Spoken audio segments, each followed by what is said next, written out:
How to enable voice chat on Roblox. Hey everyone, welcome back to the channel. In today's video, I'm going to show you guys a quick and easy way to enable voice chat on Roblox. First off, open up Roblox application on your mobile phone and make sure that you are logged into your account.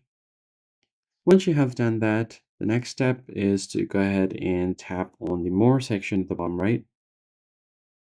Then scroll down a bit until you find your settings. Tap on it.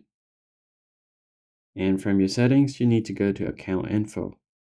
Here, you need to have a verified account. So whether it's by a phone number or by providing your ID, you need to have your phone number verified.